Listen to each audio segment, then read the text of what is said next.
Hundreds, thousands, millions of butterflies. Benjamin told us all about his incredible adventure. It seems our little butterfly friend had taken him to the top of a mountain peak. It overlooked a valley. The valley was long and wide. It glowed in a bright yellow light. It was so bright at first that Benjamin covered his eyes. But when he opened them, he saw the most amazing thing. There wasn't really a light at all.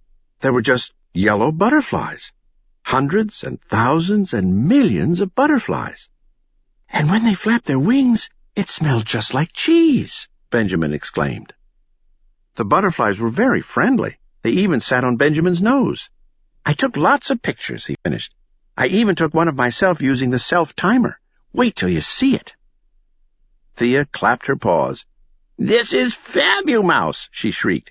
"We're all going to be famous. I'll write the best story ever. It will sell like hot cheese buns in a blizzard." Trap jumped to his paws. "I've got an even better idea," he announced. "First, we catch a whole bunch of those butterflies. Then we smash them into a book. Then we frame each one. We'll make a bundle." I shook my head. Only my rotten cousin would think of squishing those beautiful butterflies. He would do anything for money. Benjamin looked horrified. He turned to me with tears in his eyes. "Don't worry, nephew," I soothed. "No one is going to lay a paw on the butterflies." I shot Trap a look. "Besides," I added, "there was an avalanche. The entrance to the cave is blocked forever." Thea agreed we didn't need the real butterflies. Benjamin's pictures would tell the whole story. She took the camera and rolls of film for my nephew. Then she carefully slipped them into a plastic bag. Those photographs were more precious than cheese. They were the only proof of our discovery. Trap insisted on carrying the bag. I wasn't surprised. My cousin likes to feel important. "Well, my work here is done. I found the Valley of the Cheesettes," he declared. "Now, let's go home." I was too tired to correct him. Besides, we all knew Benjamin had really found the valley. We packed up our stuff and headed home. The trip was long and painful. I poked myself in the eye on the speedboat. I was trying to cover my glasses. I didn't want to see the scary waves. Then I sprained my ankle jumping out of the Jeep. Thea drove so fast I just had to get out. And I fainted on the airplane. We hadn't even taken off. I guess just thinking about my sister's tricks up in the air was enough to do me in. The only thing that kept me going was the Countess. Yes, adoring and sweet Stephanie von Sugarfur. Soon I would be famous. She wouldn't be able to resist me. "I'll come back a hero," I giggled to myself.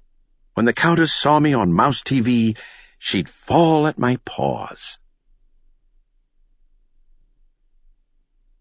This is a joke, isn't it? At last we reached New Mouse City. I was so happy to be home. I couldn't wait to take a long, hot bath. I couldn't wait to sleep in my comfy bed. But mostly, I couldn't wait to see Stephanie von Sugarfur.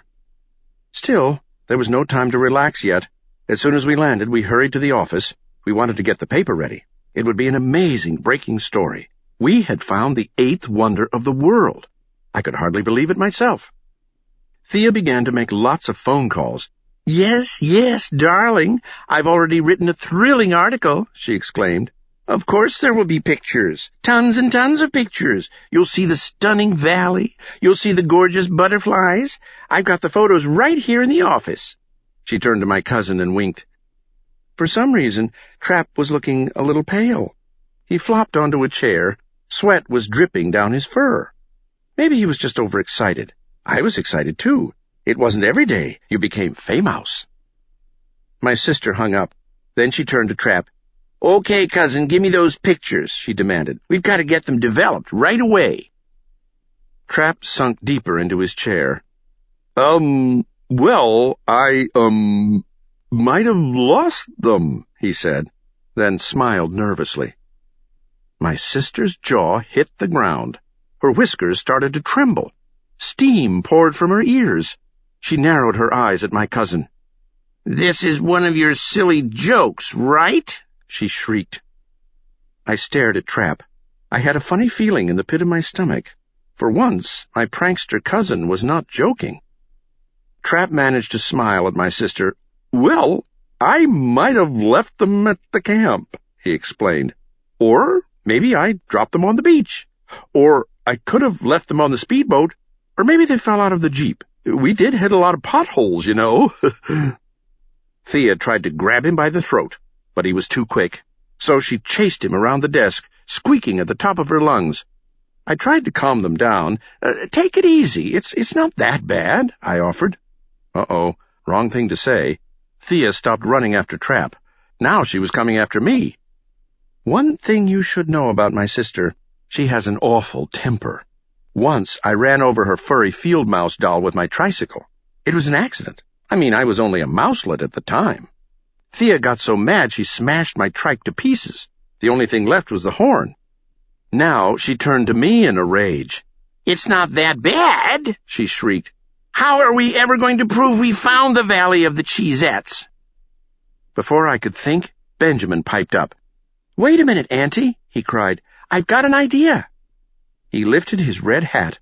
A small yellow butterfly flew out. It sat down on his shoulder.